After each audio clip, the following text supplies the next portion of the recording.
So welcome to the ZaineFrame.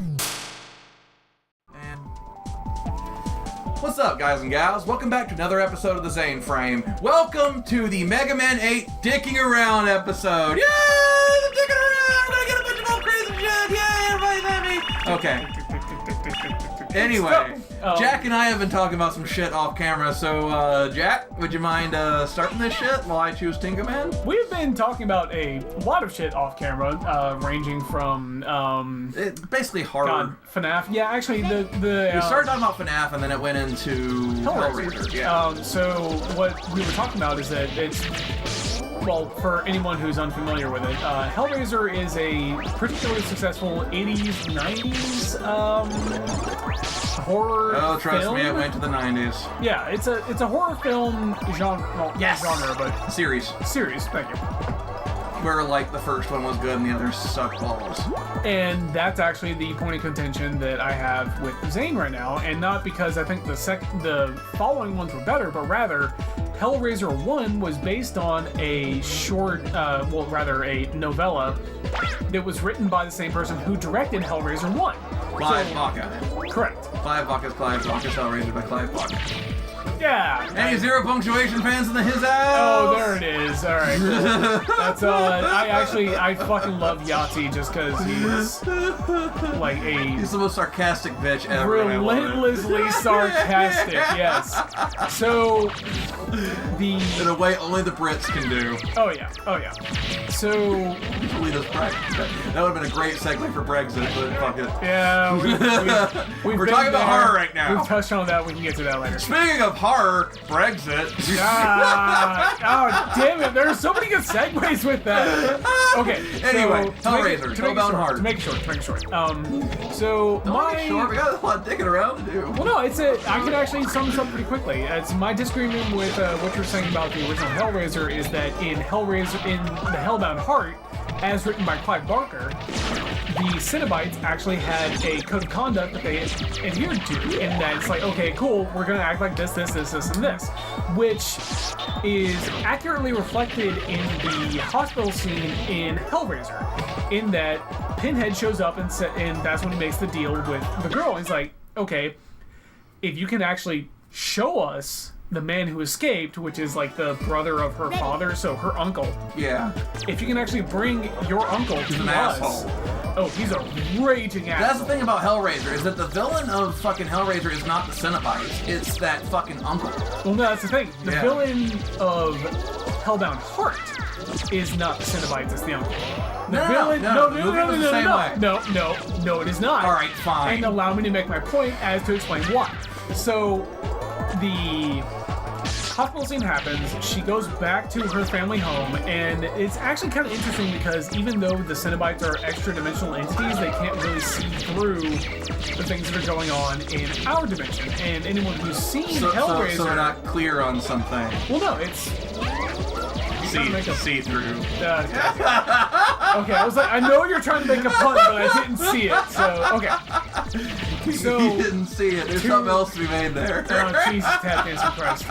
So, to elaborate, the Cenobites, basically, in the movie, the protagonist's uncle actually carves off her father's face and wears it.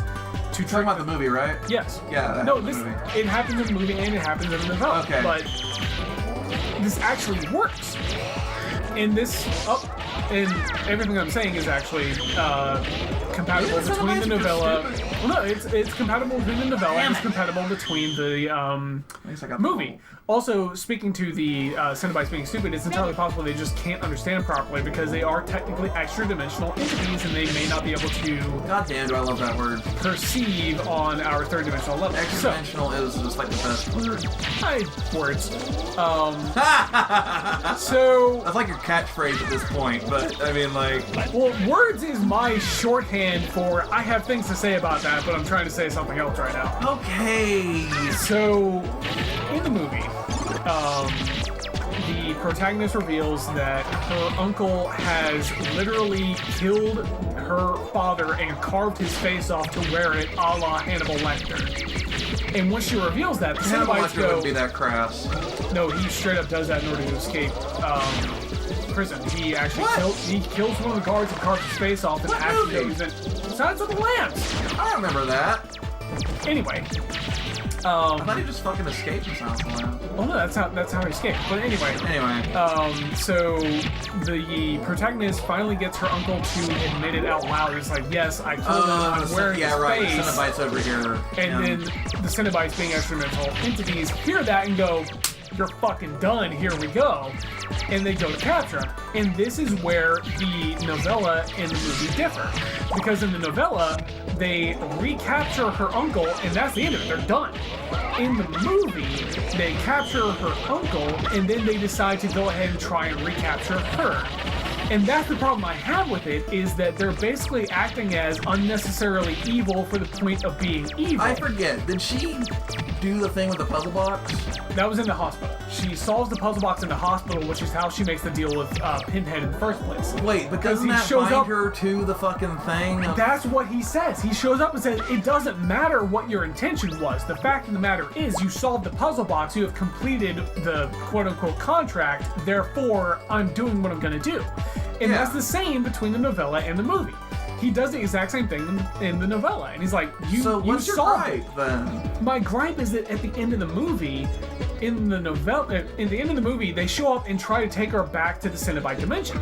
Because she solved the puzzle box. No. What? They made a deal with her in the novella. And in the novella, she said, look, I'll give you my uncle if you'll just leave me alone. And Pinhead goes, fucking deal. And in the novella, she gives them her uncle, and they're like, all right, cool, it's fine. You've given us what we want. He's the only person who's ever escaped, and we don't care anymore. We got what we wanted, now we're leaving. We've got a 100% success rate. We're not about to fuck it up right now. In the movie, they specifically come back just to terrorize the protagonist because she is humanly relatable to the audience, and therefore it makes the Cenobites... Like the stupid ending to Nightmare on Elm Street 1. Kind of, yeah. Where, like, she's still in the dream. Yeah, she hops into the convertible. Even though she's featured in future movies as, you know, the lone survivor, so that doesn't make any fucking sense. Well, by the way, I don't know if I've said this on the show before, but let me just give a quick background. So in college, I missed a lot of shit when I was a kid. I never, like, watched R-rated movies, never played any games beyond teen until I was, like, 13 because parents. And so I missed out on shit like Doom and Quake and Wolfenstein. I also missed out on movies like Friday the 13th, fucking Nightmare on Elm Street, Hellraiser, all that shit, all that good shit.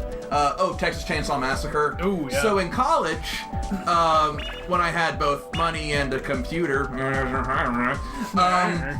I fucking watched all those movies. And I will say this, my favorite fucking Friday the 13th is still Jason X. That shit is because here's the thing. Isn't that the one where he's in space? Yes. Okay. Because it's so like, all right. So the first movie was legitimately horrifying, good twist, fucking cool shit. The second movie, Shyamalan wishes he was that good. Yeah, he never was. Yeah, I said it. No, I think The Sixth Sense is a shitty movie. It is entirely predicated on that fucking twist. Fuck it. I will fight you. I know you will. But I'm just so fucking sick of Shyamalan shit. And so I watched Sixth Sense. Alright, we're getting way off track. We're getting way off track. I can see that as like post-fact with, fucking The Happening and that kind of Here's shit. the thing. I had no chance. I had no chance to watch that movie without it being spoiled. The Happening? That was no, not The Happening. The Happening sucked balls. I have The Sixth Sense. Because that shit was entirely predicated off the fucking twist, and that shit got ruined for me like 10 years before I actually saw the movie. I want to chime in real quick. Yeah. My mom got really pissed off about this because of Citizen Kane. Because I disagree. That's not the same thing. Hold on. I've never seen Citizen Kane, and I can totally understand where she's coming from because she was like, "Oh, you have to see it." And Citizen Kane. I've never seen Citizen Kane. Anyway, her entire thing was, you have to see Citizen Kane. There's this massive twist at the end. I'm like, yeah, I know what the twist is. I went to elaborate on it. She's like, what the hell? And she lost it. And the thing is, I can completely understand where she's coming from. She never seen it. She has. Oh, but she saw it. She lost her shit because she was like, you've never seen the movie, so I don't have the kind of emotional impact that I would get from it because I've never seen the movie, but I understand the ending. And I can understand where she's coming from because having her explain everything about what's going on in the movie, as opposed to what It's leading to a loss of innocence and ideals. Well, yeah, it's basically like you have this wildly successful, you know, in this day, billionaire, and it's just like Alright. It's like he would be an equivalent of today's billionaire, but his life is empty and hollow because he's missing a very specific component of his childhood that made him happy. So she was pissed off because I understood that from a like cinematic and technical sense, even though I've never seen it. And that kind of really speaks to the movie in itself because the movie basically shapes so many different like cartoons, and because cartoons that are made for kids will always throw in the fucking jokes for adults. No, Animaniacs and Fingerprints. That episode alone, like that is the. Can I just say one thing? Yeah. Rosebud. Right. Yes, Rosebud frozen peas, full of country goodness and green penis. Oh, that's terrible. I quit. And a handful for the road. Oh, what luck. There's a French fry stuck in my beard. That kind of shit right there. To do the Orson Welles impression. That kind of shit right there. So it's like I was born in 1990 and like growing up with that because, you know, Citizen Kane was still a massive movie at that point, so it still had a massive influence It's on always popular going to be a culture. massive movie. It's one of the greatest movies of all time. I will not say it's the greatest movie of all time. No, I understand that, but that's what I'm driving at as part of my point, is that it's so big that it basically, people who've never seen it still understand at least I would hope they understand the significance of the movie, just because it's had such a phenomenal. Well, I mean, the sled was incidental. The shockwave. sled was just a fucking representation of lost innocence, which happened throughout the movie. Well, no, from a cinematic and imagery standpoint, yeah. I'm talking about from a fucking character standpoint. This was my point anyway, damn it. It wasn't. We got this on a tinge after talking about fucking Hellraiser. Which was me raging about how the fucking movie does not live up to the goddamn novella in the first place, and the novella has a better goddamn God story damn it! I lost the anyway. fucking bolt again. You suck. That's not my fault. You're the one who has the controller. You're the one who keeps distracting me with your bullshit. Just because I think that I Finish bring your up. thoughts on Citizen Kane, please. Long story short, it's interesting because in one respect, I can appreciate the emotional impact that it would have given the ending of the movie, even though it's been spoiled for me from pop culture references. But on the other hand, I can also understand why my mom would be so... Shut up. Yeah. On the other hand, I can understand why my mom would be so upset about it, because she didn't have that background. She just saw it, she saw the movie, and she had that ending, and she had no kind of, you know, spoilers. She didn't have any kind of pop culture, influence to lead her into, oh, I think I know where this is going. So, on the one hand, I can understand why she's mad about it, but on the other hand, I can also see, like, there was no way to escape it. Yeah. Just like Sixth Sense for me. Yeah, exactly. Because I knew the dude was a ghost from the beginning, so I was just like, oh, okay, this is alright, I guess. But my point about Citizen Kane was, even, because here's the thing about Sixth Sense, and Shyamalan movies as a whole. Shyamalama. Shamalama ding dong. Shamalama ding dong.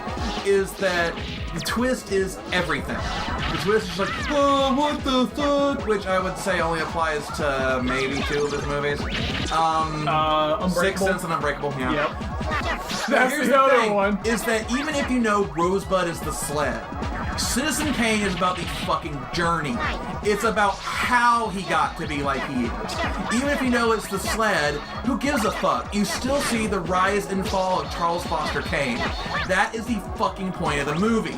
Meanwhile, something like Sixth Sense, the twist is all of the movie. The Village, the twist is all of the movie. The Happening just sucks. I mean, it's just, there's... Oh, you cannot tell me you think The Happening didn't suck. I've never seen The Happening. Shouldn't. I have commentary is why I made the gesture that I did, but I want you to go ahead and finish because the commentary is secondary to what you're saying. My point being is that there's a difference between a twist that gives thematic significance to parts of the movie and a movie that's good anyway that happens to have a twist. And that is why Shyamalan sucks. There's a Minotaur in the background. I know there is. It's fucking adorable and I love it. No, go back. There's a bolt you missed. I know. I'm trying to get it. damn it! There's like two things I want to say about that. A, you gotta go back, and B, I said Metar instead of shithead. Good, you're learning. Well, no, it's Let's get back to Hellraiser. The point being is that I think Citizen Kane is that your mom shouldn't have been so mad because the movie is far more about the journey than it is the actual twist. The twist is incidental. The twist has a little bit of a layer onto it, but it's not essential. It's just the framing. The whole thing was just finding out what his last words meant, which happened to be the sled, which symbolized his loss of innocence. Because he was adopted by a dude. He learned that money fucking buys everything. And that's something he struggled with his entire life. When he was a young newspaper guy, he had his fucking sheet of print. He had his list of principles and everything he would never violate. Well, he fucking did as he got older and older. I want to go ahead and the entire thing is based around a loss of innocence. Literally spoiling the movie for me. You've never seen it? That's right. I fucking opened this by saying that I've never seen Citizen Kane. I'm sorry, I forgot. So no, I can kind of understand where my mom's coming from. But I would still say it's about the journey. Well, I understand that now. Good. After having it spoiled for me, you did. I can't complain. There's a statute of limitations on spoilers, and I guarantee you it's black and white movies kind of. Yeah, that was like a fucking 70s, 60s. The statute of limitations is less than decades, and if we're measuring it in decades, that means that we're fine here. So yeah, I mean we're talking about Sixth Sense, which is a newer movie. Yeah, a newer. Yeah. Words. Fucking catchphrase. Words. You guys might notice it's a long episode, and that's because it's a dicking around time. Get some dicking around. Gonna get some bolts for some better weapons. It's dicking around. Oh, we already did the dicking around musical. When I was doing dicking around the musical. Yep. When I was trying to get the Bigeron sword. Oh, that's right. Get up to Bigeron within 2 minutes, and I'm like, all right, I'm going. Up the mountain. This sucks. Oh shit. So you see, I'm using all these second floor boss weapons. Yeah. That's why when you're like, oh no, I should have picked something else. No. There's no way you can possibly fucking get it. Even that. Well, no, fucking Astro Man. Yeah. Because Astro Man was the only way you could have gotten that bolt that you just picked up. Exactly. Even though you use Grenade Man's weapon to open it, you could still only get to that area because of Astro Man. Wait. Okay. Yeah. Yeah. Okay. Yeah. No. Grenade Man. You literally had to get both of them because Grenade Man was the one who popped the block device that the bolt was in. Yeah. Like that one right up there. Well, then I'll get on the next slide. You want to go ahead and No. All right. I am right here. Oh, I mean, fair. Anyway, so yeah, Hellraiser. But here, watch this. It's kind of funny because when you use Astro Man's thing, it shatters this, which makes this shit a lot easier. Oh. Yeah, and I think that's kind of cool. I think that's a unique situation. Oh, now you have to break through. Wait, didn't he respawn because he fell off the? Yep, I can hear him. Screen. Yeah. So this is Mega Man, bitch. This is the second Mega Man game that I've been in where the wind boss weapon has actually been really good for killing nukes just because it's a multi-hit weapon. Yes. Well, I mean that's usually what wind does. Well, no, I understand that. I'm just kind of trying to flight. I'm trying to provide audience enrichment, Zane. That's cool. You know what else can provide audience enrichment? If we finish both of our shit on horror movies. And then we can move on to FNAF in the next episode because we're already hitting up against 20 minutes. So all right. Let's just finish Frostman stage here. So, words summarized is that I do not like the ending for Hellraiser 1, just because it flies in the face of the ending for Hellbound Heart. Now, remind me again the difference between the endings. So, in Hellraiser 1, for anyone who's seen the movie, the protagonist identifies her uncle as the man who's escaped, even though he's wearing her father's face. Yeah. And the Cenobites show up, they reclaim the uncle, they take him back to, quote-unquote, well, they take him back to a hell, if you just want to go ahead and describe it that way. Sorry, I just want to take a drink or something. No, legit. And, they do what Cenobites do. They take him back, they, as demonstrated in the beginning of the movie, they cut him into little pieces, even though he's still sentient, and basically show him experiences he'd never experienced. A world of pain. Right. So, in the Hellbound Heart, that's the end of the movie. They take her uncle back, You mean and the that's it. book? You are correct. Yeah.